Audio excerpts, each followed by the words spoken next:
4 ajustes obrigatórios para o seu bebê dormir a noite toda. Eu me chamo Ana Januzzi, sou médica pós-graduada em pediatria e sono na infância e adolescência. Já ajudei mais de 25 mil famílias através do meu curso Sono e Rotina do Bebê a encontrarem o melhor sono possível para os seus bebês e sou mãe de 3 meninas, então tudo que eu te ensino aqui no YouTube e lá no Instagram eu vivo na minha prática. Aliás, recomendo que você se inscreva e ative as notificações para receber todos os vídeos aqui do canal sobre sono, rotina do bebê, cuidados com recém-nascido e com crianças até 2 anos de idade e muito mais. Nesse vídeo eu vou te ensinar 4 ajustes obrigatórios e fundamentais para que o seu bebê durma a noite toda, se isso já for o melhor sono possível para ele. É claro que existem crianças que ainda precisam acordar para se alimentar e a gente precisa ter muito cuidado com as promessas mágicas e falsas da história do bebê ser capaz de dormir a noite toda desde os 3 meses de vida. Alguns conseguirão, a maioria não. Mas ainda assim existem ajustes que a gente precisa fazer em todas as casas para, caso o bebê já consiga dormir a noite toda, que ele de fato faça isso. Primeiro ponto,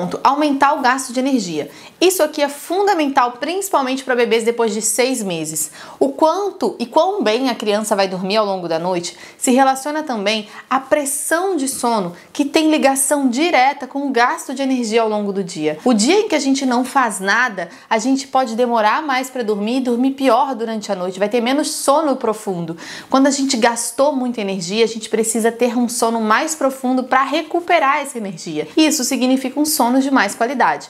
Como é que a gente gasta a energia do bebê? A gente deixa ele brincar, a gente estimula que ele fique no chão, que ele role, que ele engatinhe atrás das coisas, que ele engatinhe atrás da bola, que ele comece a andar, que ele corra. A gente deixa essa criança solta. Brincadeiras com água são fundamentais. Pode ser no banho, pode ser na bacia, sempre sob supervisão, é óbvio. Mas sempre que for possível, lembrar que as crianças são do movimento. Quanto mais movimento elas fazem, melhor. Sabe a criança que passa o dia inteiro na praia ou no parquinho, chega em casa exausta e apaga? Pois é, essa criança gastou a energia necessária para ter um bom sono. 2. Permitir que a criança faça as sonecas necessárias. Isso também é muito importante. Tem muita gente que cai no mito de que é melhor deixar a criança acordada ao longo do dia para que ela durma a noite toda. Mas a verdade é que não é assim. Se a criança não dorme o necessário e não mais do que o necessário ao longo do dia, o que pode acontecer? Ela fica em privação de sono, ela aumenta o cortisol. Esse cortisol faz com que ela demore muito mais para dormir e piora a qualidade no seu sono noturno, inclusive aumentando o risco dos despertares. O sono se constrói 24 horas ao dia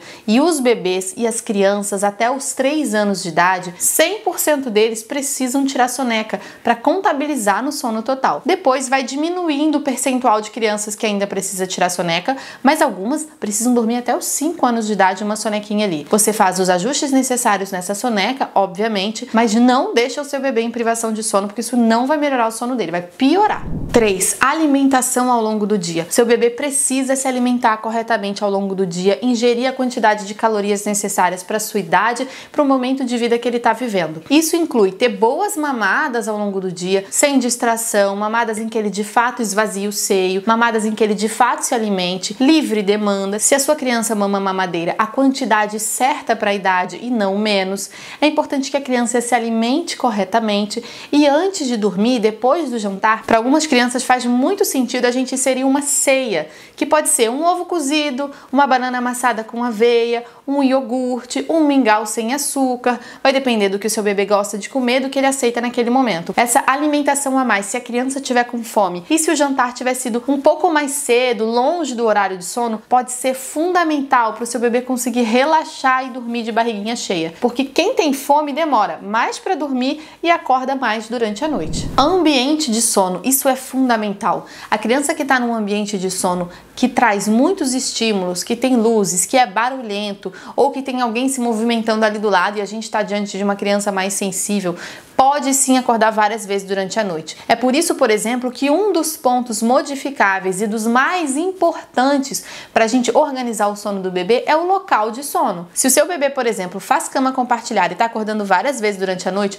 muito provavelmente a resposta será colocá-lo em outro local de sono. Se você precisar de ajuda, a gente pode te ajudar nisso. Se o seu bebê está dormindo num local que tem alguém roncando, que tem barulho, que tem passagem de caminhão lá na frente, a gente pode precisar fazer ajustes como, por exemplo, exemplo, colocar um ruído branco para o bebê dormir melhor. Há vários ajustes que a gente tem que fazer no ambiente. Mas os bebês, sempre se disse sobre o sono deles de que eles têm que dormir em qualquer lugar, né? Eles dormem de qualquer jeito. E não é assim. Bebês são tão sensíveis quanto adultos. Você consegue dormir em qualquer lugar? Eu não consigo dormir em qualquer lugar. Eu preciso de um ambiente silencioso, tranquilo, sem ninguém passando, sem nenhuma informação para conseguir relaxar. E os bebês também. Conta pra mim como é que é o padrão de sono do seu bebê, se você já fez algum ajuste aí para conseguir que ele melhorasse esse padrão de sono, e vamos continuar essa conversa aqui nos comentários.